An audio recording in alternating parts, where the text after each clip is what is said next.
जय हिंद दोस्तों। स्वागत है आप सबका आज के इस नए वीडियो में। दोस्तों, पीछे की वीडियो में हमने आपको बता रखा है कि हमारी जो पृथ्वी है उसकी आंतरिक संरचना क्या है, और आज का ये जो वीडियो है वो मुख्य रूप से केंद्रित होगा कि जो चट्टानें हैं यानी कि सेल हैं वो किस प्रोसेस से बनती हैं, कितने प्रकार की होती हैं, तथा उनका जो जीवन चक्र होता है, सेल चक्र होता है यानी कि जो रॉक साइकिल होती है वो किससे कैसे होती है और क्या होती है। तो सबसे पहले हम देखेंगे कि जो हमारा चट्टान है उसको हम कैसे परिभाषित करते हैं, चट्टानों किस चीज को हम चट्टान कहते हैं। तो हमारी जो ये अर्थ सरफेस है, धरातल है, धरातल की भूपरपट्टी के निर्माण में जितने भी कठोर मुलायम जितने भी पदार्थ हैं उन सबको हम चट्टान कह सकते हैं। तो चट्टानों को परिभाषा के रूप में देखा जाए तो वे सभी कठोर या मुलायम पदार्थ जिनका निर्माण जिनके वजह से मतलब जो हमारी भूपरपट्टी है उसका निर्माण हुआ है उसको हम चट्टान कह सकते हैं। तो ये तो चट्टानों के बारे में रहा। तो चट्टानों का निर्माण बेसिकली होता है हमारे खनिजों से, यानी कि जो चट्टानें होती हैं खनिजों से बनती हैं। खनिज आगे चल के चट्टानों का निर्माण करते हैं। तो आप पूछेंगे कि खनिज चट्टानों को बना दे, लेकिन चट्टान कैसे जो खनिज है वो कैसे बनते हैं? तो खनिज बनते हैं एलिमेंट से, यानी कि तत्वों से। तो हमारे जो इन्वायरमेंट है, हमारे जो नेचुरल जो हमारा इन्वायरमेंट है उसमें मुख्य रूप से 120 के आसपास जो है वो तत्व होते हैं, और लगभग ज्ञात तत्व 120 हैं, और जो लगभग 5000 के आसपास ज्ञात खनिज हैं। अब इन सब खनिजों को हमको नहीं पढ़ना है, वो हमारे जो जियोलॉजिस्ट है यानी कि जो भूगर्भ शास्त्री है उनका काम है, और हमारे मुख्य रूप से चट्टानों पे फोकस रहेंगे। तो ये चट्टानों के बारे में कुछ भूमिका जो महत्वपूर्ण बातें हो सकती हैं वो रही। अब हम देखेंगे कि ये जो चट्टानें हैं इनको किस किस प्रकार से किन किन भागों में वर्गीकृत किया गया है तथा वो किस आधार पे किया गया है। तो ये हमारा जो चट्टान है,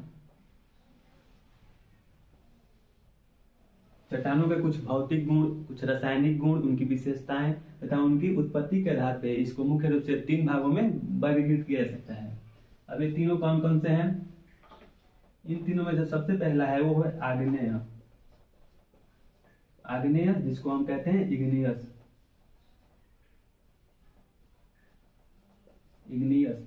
उसके बाद जो दूसरा क्रम में दूसरा है वो है अवसादी। अवसादी को हम कहते हैं सेडिमेंट्री।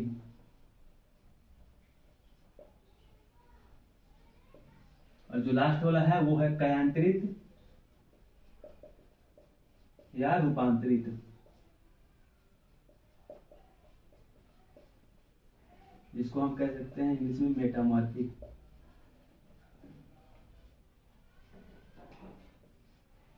ये जो चट्टानें हो गई 3 प्रकार की, इनके उत्पत्ति, भौतिक गुणधर्म और रासायनिक गुणधर्म के आधार पर इनको 3 भागों में बांटा गया है।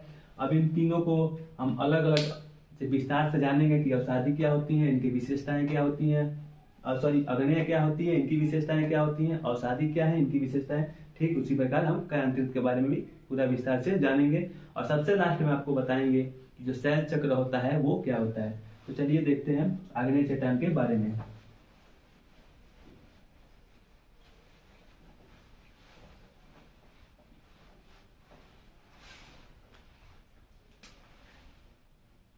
आग्नेय चट्टान, आग्नेय या इग्नियस। तो जो आग्नेय या इग्नियस शब्द है वो लैटिन भाषा के इग्निस शब्द से बना है। इग्निस, जिसका अर्थ होता है, इग्निस का शब्द क्या अर्थ होता है? अग्नि। एक वर्ड वाले जो क्वेश्चन है उससे पूछ सकता है कि आग्नेय शब्द किस भाषा से बना है तथा उसका अर्थ क्या है। तो लैटिन भाषा से बना है, जो शब्द है वो इग्निस है, इग्निस, और जिसका अर्थ है अग्नि। तो इस शब्द के आधार पे कई लोग भ्रम पाल लेते हैं कि जो आग्नेय चट्टान है उसका निर्माण मतलब अग्नि से हुआ है या आग से हुआ है, लेकिन एक्चुअल में ऐसा कुछ नहीं है। जो हमारी आग्नेय चट्टानें हैं उनका निर्माण ज्वालामुखी प्रक्रिया के दौरान जब मैग्मा निकलती है, जो तरल होती है और तप्त होती है, यानी कि बहुत ज्यादा तापमान युक्त होती है, तरल होती है, तो जब पृथ्वी के अंदर से जब धरातल पे आती है तो ठंडा होके कठोर हो जाती है। उस प्रक्रिया से हमारा जो आग्नेय चट्टान है उसका निर्माण होता है। अब इनके आग्नेय चट्टानों के थोड़ा विशेषताओं को हम गहराई से देखते हैं। तो इसको हम जैसे हमारा जो अर्थ है, इसमें यहाँ से मान लीजिए तरल और जो तप्त लावा है मैग्मा वो निकलती है ज्वालामुखी क्रिया के दौरान, और यहाँ आपके ठंडा हो जाती है, और ठंडा होकर क्या होती है, कठोर। यहाँ से तो निकली तरल और तप्त, लेकिन ऊपर आके सरफेस पे ठंडा और कठोर हो गई। तो इस कठोर होने के बाद से ये क्या आ जाती है, आग्नेय चट्टान का निर्माण लेती है। तो जो आग्नेय चट्टान है वो सबसे जो सर्वप्रथम बनने वाली चट्टान है वो आग्नेय चट्टान ही है, यानी कि प्राथमिक चट्टान होती है, प्राथमिक। अब एक सवाल उठता है कि क्या आग्नेय चट्टानों में जीवाश्म होते हैं या नहीं होते हैं। तो आप एक बार अपना दिमाग लगाइए और अपना दिमाग दौड़ाइए कि क्या हो सकता है। ऐसे आग्नेय चट्टान प्राथमिक चट्टानें होती हैं और इतने तप्त और मतलब तरल अवस्था से इतनी गर्मी से होकर गुजरती है, तो क्या यह संभव है कि यहाँ पे मतलब कोई जीवाश्म उपस्थित हो? बिल्कुल संभव नहीं है। इस स्थिति में होता है कि, और दूसरी स्थिति यहाँ पे बनती है कि जो आग्नेय चट्टानें हैं उनका जो निर्माण क्रम है वो हार्डियन युग से होता है। तो उस समय हमारे धरातल पे यानी अर्थ पे कोई भी जीव एग्जिस्ट नहीं करता था। तो इस तरह यहाँ पे कोई जीवाश्म होने की कोई चांस ही नहीं है, जीवाश्म नहीं। इसके बाद आता है कि क्या आग्नेय चट्टान मतलब जो आग्नेय चट्टान है वहाँ कठोर है, मुलायम है, कैसी है, उसकी प्रकृति क्या है। तो आग्नेय चट्टान हमारी क्या होती है, एकदम कठोर होती है, कठोर होती है। और देखिए यहाँ पे जब लावा आता है तो यहाँ ठंडा होता है, और ये क्या होता है, बेसाल्टिक चट्टान होती है, बेसाल्ट। तो क्या होता है, कठोर होता है, और ये इसका एग्जाम्पल में हो सकता है बेसाल्ट। और बेसाल्ट जो चट्टानें होती हैं वो किस प्रकार की होती हैं, काली होती हैं। और जो मृदा होती है उसका निर्माण भी चट्टानों से होता है। तो बेसाल्ट के रूप में काली मृदा का निर्माण होता है, काली मृदा। और जो काली मृदा है वो किसके लिए फेमस है, कपास की खेती के लिए। तो आप देखेंगे अगर हम भारत के संदर्भ में देखें तो भारत का जो प्रायद्वीपीय भारत है उसमें ज्यादातर मिट्टी बेसाल्टिक है, क्योंकि वो भी ज्वालामुखी प्रक्रिया के दौरान भारत के प्रायद्वीपीय भाग का निर्माण हुआ है। तो वहां से बेसाल्टिक चट्टानें निकली हैं और उनसे काली मृदा, और काली मृदा में कपास की खेती। तो ये रहा आग्नेय चट्टान के बारे में। और फिर इसके बाद हम देखते हैं कि जो हमारा आग्नेय चट्टान है वो उसको फिर से पुनः दो भागों में बांटा गया है। आग्नेय चट्टान को पुनः दो भागों में। अभी कौन कौन से हो सकते हैं उसको समझने से पहले आप एक एग्जांपल समझिए कि मान लीजिए हम आपको एक रेस करवाते हैं, दौड़ाते हैं, आप उसमें आप रहेंगे यानी कि आप यंग हैं, और आपके साथ आपके दादाजी हो जाते हैं। तो दादाजी और आप दोनों मिलकर एक रेस करते हैं, और जो ये रेस होने वाली है वो एक लंबी रेस है। तो जहां से आप स्टार्ट करते हैं वहां से लेके और एंड पॉइंट तक आप पहुंचेंगे यानी आपके दादाजी। तो आपका जो आंसर होगा मतलब जवाब होगा वो क्या होगा कि जाहिर सी बात है दादाजी बीच में रुक जाएंगे। क्यों? क्योंकि उनके पास एनर्जी कमी है और वो जो उस अवस्था में नहीं है, उस एबल नहीं है कि वो मतलब उस एंडिंग पॉइंट तक पहुंच सके। तो दादाजी तो बीच में रुक गए, आप एंडिंग तक पहुंच जाएंगे। तो इसी प्रकार जो हमारा आग्नेय चट्टान है ज्वालामुखी प्रक्रिया द्वारा धरातल को छेद के, धरातल के ऊपर जो पृथ्वी का जो भूपर पट्टी है उसको छेद के निकलती है ऊपर की तरफ। तो हो सकता है कि इसके पास कई बार इसके पास एनर्जी ज्यादा रहे, कई बार कम रहे। तो जब ज्यादा रहती है तो आ जाता है सरफेस पे, और जब कम रहती है तो अंदर ही दब जाता है। तो उस प्रक्रिया के हिसाब से जो हमारा आग्नेय चट्टान है उसको दो भागों में बांटते हैं। पहला हो जाएगा आपका बाह्य आग्नेय, और जो दूसरी हो जाएगी आपकी हो जाएगी आंतरिक आग्नेय। इसको समझिए कैसे क्या होता है। ये हमारा सरफेस हो गया, मान लीजिए एक पॉइंट हो गया जहां से ज्वालामुखी उद्गार, जहां से ज्वालामुखी के लिए मैग्मा जो है वो निकलती है, और यहाँ पे कुछ मैग्मा तो ऊपर आ जाएगी धरातल पे। ये तो बाह्य बन जाएगी क्योंकि ये धरातल के बाहर आ गई है। लेकिन यही कुछ होगी जिनके पास एनर्जी कम हो सकती है, या यहाँ की जो चट्टानें हैं इसके अपेक्षाकृत थोड़ा मजबूत होंगे, तो इस वजह से यही अंदर ही दब जाएगी। तो इसको हम कहेंगे आंतरिक। आंतरिक क्यों कहेंगे? क्योंकि धरातल के अंदर ही दब गई है। अब आंतरिक में भी दो प्रकार की हो सकती है, जैसे कुछ हो गई तो यहाँ मतलब ऊपर तक है, कुछ यहीं नीचे ही रह जाएंगी। तो इसको आंतरिक को भी हम दो भागों में कह सकते हैं। एक वो जो एकदम पताल यानी कि एकदम गहराई में ही रुक जाती है, तो उसको हम कहते हैं पतालिक। और जो थोड़ा पताल से थोड़ा ऊपर जाते हैं यानी कि आंतरिक में मतलब जो मध्य में रहती है उसको हम कहते हैं मध्यस्थ। अगर एग्जाम्पल की बात करें इन सब की, तो एग्जाम्पल में अगर आप देखेंगे बाह्य चट्टानें, बाह्य आग्नेय, तो इसमें आ जाएगा बेसाल्ट, जो कि हमारा काली मिट्टी के निर्माण का प्रमुख जो है चट्टान है बेसाल्ट ही है। और जो आंतरिक में हो जाएगी इसमें हो जाएगा आपका गैब्रोन। ये मतलब इसकी आंतरिक का एग्जाम्पल है। अब ये हमारा आग्नेय चट्टान रहा। अब हम देखेंगे हमारी अवसादी चट्टानों के बारे में कि जो अवसादी चट्टानें हैं वो कैसे बनती हैं और क्या होती है अवसादी चट्टानें।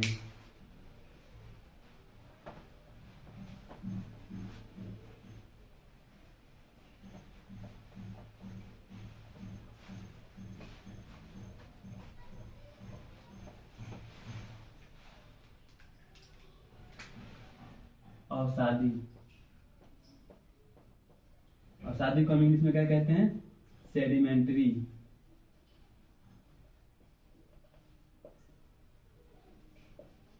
अवसादी यानी कि नाम से ही पता चल रहा है ये अवसादों से निर्मित होगा। तो अवसादी सबसे पहले जो सेडिमेंट्री शब्द है वो बना कैसे? तो सेडिमेंट्री शब्द भी फिर से लैटिन भाषा के सेडिमेंटस से बना है। किससे बना है? सेडिमेंटस। अब इस सेडिमेंटस का अर्थ क्या होगा? सेडिमेंटस का अर्थ होगा नीचे बैठना, नीचे बैठना। किस चीज का नीचे बैठना? जाहिर सी बात है यहाँ हम अवसादों की बात कर रहे हैं, तो अवसादों का नीचे की ओर बैठना यानी कि जो हमारी अवसादें हैं, कैसी अवसादें? हो सकता है पहाड़ यानी चट्टानों की जो अवशिष्ट मतलब जो टूटे हुए भाग होते हैं ऊपर से नीचे की ओर आए, एक स्थान पे बैठे। उसके बाद जितने भी मतलब हवाओं द्वारा, कुछ पवन द्वारा या वर्षा द्वारा, जल द्वारा, किसी भी प्रक्रिया द्वारा जो अवसादों का एक स्थान पे परत दर परत बैठना ही अवसादी यानी कि सेडिमेंटस होता है। तो इसको हम इसी हिसाब से मान लीजिए नीचे बैठना किस प्रकार से? परत दर परत, परत दर परत नीचे बैठती है। इसी हिसाब से इसको हम कहते हैं परतदार चट्टान। जो इसकी क्वालिटी है परत दर परत बैठना, इसी वजह से इसको हम परतदार चट्टान भी कहते हैं। अब ये कैसे होती है इसको हम समझते हैं ग्राफ के माध्यम से। जैसे मान लीजिए ये हमारा रहा अर्थ, और अर्थ पे कुछ ऊंची चोटियां होती हैं, पेड़ पौधे होते हैं, ये सब है। अब इस ऊंची चोटियों पे जो हम लोग पीछे आपको बता रखा है बहिर्जनिक प्रक्रिया यानी कि एक्सोजेनेटिक प्रक्रिया, एक्सोजेनेटिक, जिसमें कि हमारा हो सकता है अपर्दन, अपक्षय और निक्षेपण। माउंटेन है ये और सरफेस है ये। तो आप ध्यान से देखिएगा, इसको फिगर को ध्यान से समझिएगा। इसमें बाह्य कुछ बल लगेंगे जिसकी वजह से इसमें अपक्षय होगा, अपक्षय जो चट्टानें टूटेगी, फिर इसका अपर्दन यानी कि इसको ले जाया जाएगा और एक स्थान पे यहाँ पे निक्षेपित कर दिया जाएगा। टूट रही है, इसका अपर्दन यानी कि ट्रांसपोर्ट हो रहा है और एक स्थान पे निक्षेपित किया जा रहा है। फिर उसी प्रकार पवन चलती है, पवन का जो पेड़ का पत्ता है टूटेगा, टूट के इनके बीच में फंस जाएगी और ये जो है क्रमशः परत दर परत करके एक चट्टान का रूप ले लेगी। तो इस हिसाब से इस प्रक्रिया के द्वारा जो हमारा सेडिमेंट्री रॉक है वो बनता है, परत दर परत करके अवसादी चट्टानों का निर्माण होता है। अब हम देखेंगे कि अवसादी चट्टानों का एग्जाम्पल क्या क्या हो सकता है। तो अवसादी चट्टानों में मुख्य रूप से बालू का पत्थर, चूना पत्थर, ये सब जो है अवसादी चट्टानों के एग्जाम्पल हैं। अब हम इसके बाद अवसादी चट्टानों के बाद हम देखेंगे कि जो हमारा मेटामॉर्फिक यानी जो कायांतरित या रूपांतरित चट्टानें हैं वो क्या होती है, उनके बनने की प्रोसेस क्या होती है।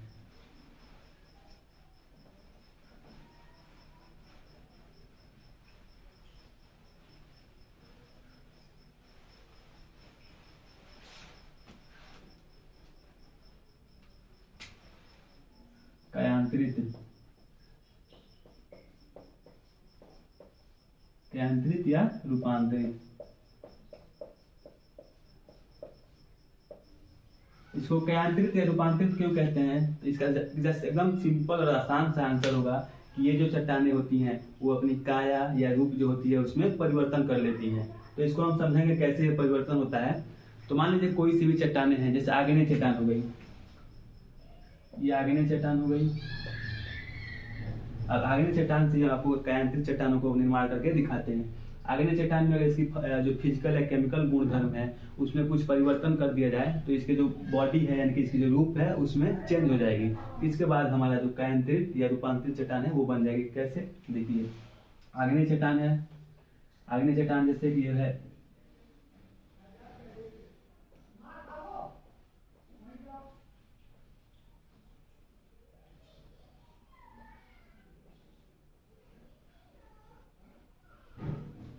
क्या है ये? ग्रेनाइट। ग्रेनाइट एक आग्नेय चट्टान होती है। तो अगर हम आग्नेय चट्टानों में ताप और दाब बढ़ा दें तो ये क्या हो जाएगी? मेटामॉर्फिक चट्टानें बन जाएगी, रूपांतरित चट्टान बन जाएगी। कैसे? आग्नेय चट्टान ताप दाब बढ़ा के हम इसको इसके रूप में परिवर्तन कर दिए और ये मेटामॉर्फिक चट्टान बन के क्या हो गई? हमारा नीस। नीस का रूप ले लिया, इसको हम नाइस भी कह सकते हैं। तो देखिए, देखा आपने, हम लोग ग्रेनाइट से नीस बना दिया। कैसे? ताप और दाब में परिवर्तन करके। तो ये किसका एग्जांपल है? कायांतरित या रूपांतरित चट्टान का। ठीक उसी प्रकार हम फिर से आपको दिखाते हैं सेडिमेंट्री रॉक से रूपांतरित चट्टान बना के। ये हमारा सेडिमेंट्री है, परत दर परत है, सेडिमेंट्री रॉक है। और ये क्या है? एग्जांपल लाइमस्टोन यानी कि चूना पत्थर। चूना पत्थर एक सेडिमेंट्री जो रॉक होता है वो होता है। अब इसमें भी हम वही प्रक्रिया अपनाएंगे, ताप और इसका दाब दोनों हाई कर देंगे। अब इसके बाद एक इसमें परिवर्तित हो जाएगी,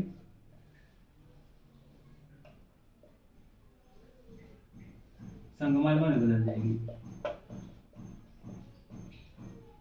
और संगमरमर क्या होती है? रूपांतरित चट्टान होती है।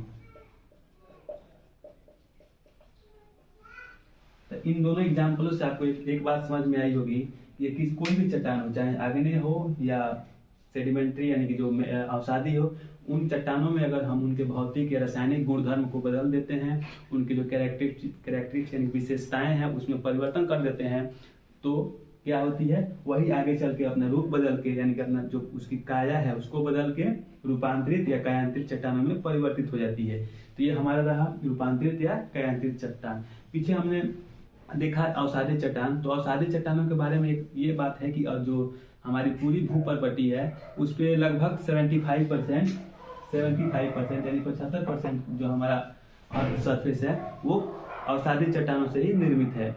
अब ये तो रहा हमारा कायांतरित और आग्नेय और अवसादी, तीनों को हमने आपको विस्तार से बता दिया। अब हम देखेंगे आपका जो सेल चक्र है यानी कि जो जीवन जो है सेलों का रॉक साइकिल वो क्या होता है।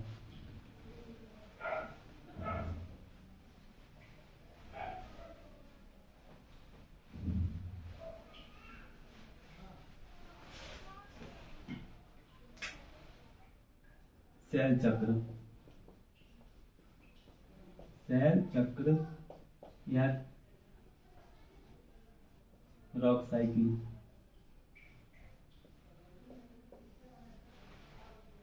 चक्र जैसे सेल चक्र, इसके बाद आपने शुरू से बचपन से सुनते आए होंगे फूड चेन यानी कि जो भोजन चक्र होता है कैसे होता है, ठीक उसी प्रकार ये भी काम करता है हमारा सेल चक्र।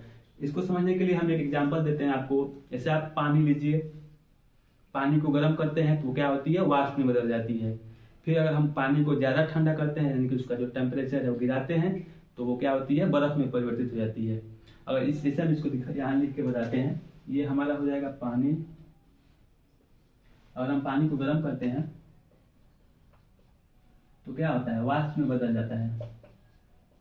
अगर वाष्प को ठंडा करते हैं, ये वाष्प है, इसको ठंडा करते हैं तो ये पानी में बदल जाती है। और फिर उसी प्रकार हम पानी को ठंडा करते हैं तो ये बर्फ भी बदल जाती है। और फिर अगर पानी को हम अगर बर्फ को गर्म करते हैं तो पानी में बदल जाती है। यानी कि जो है ये चक्र चलता रहता है, पानी से बर्फ बनना, बर्फ फिर वाष्प बनना, वाष्प से पानी, पानी से बर्फ, ये प्रक्रिया चलती रहती है। ठीक उसी प्रकार जो सेल चक्र होता है वो भी इसी प्रकार कार्य करता है। देखिए कैसे,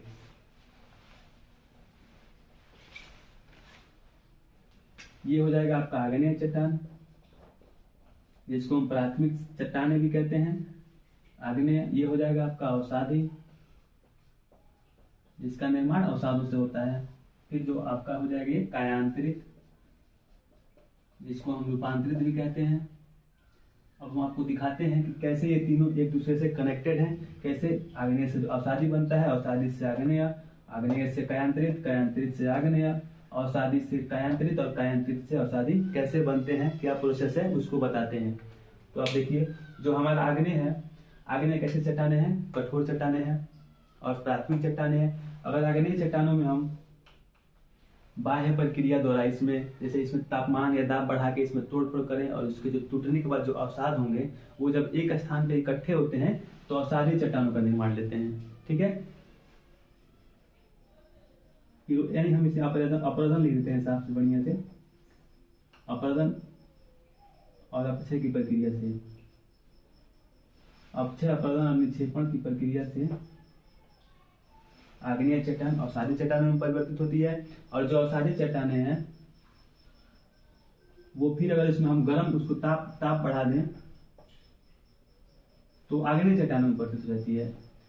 अब फिर उसके बाद से देखिए जो अवसादी चट्टानें हैं, अवसादी चट्टानों का ताप और दाब बहुत ज्यादा कर दिया जाए तो ये अपना रूप बदल के कायांतरित चट्टान में परिवर्तित हो जाती है। अगर हम कायांतरित चट्टान को तोड़ करके मतलब उसमें कुछ बाह्य प्रक्रिया लगा के तोड़ दें और उसको एक स्थान पे जो उसका अवसाद जमा होता है उसको एक स्थान पे इकट्ठा कर दें तो परत दर परत करके वो अवसादी चट्टानों का रूप ले लेगी। फिर उसके बाद से जो आग्नेय चट्टान है, अगर इसमें हम ताप प्लस दाब बढ़ा दें, जैसा कि हमने पीछे एग्जाम्पल में आपको बताया था ग्रेनाइट के एग्जाम्पल लेके, तो उस प्रक्रिया से आग्नेय से कायांतरित बन जाती है। और फिर जो कायांतरित है उसमें रिसाइकलिंग की प्रोसेस से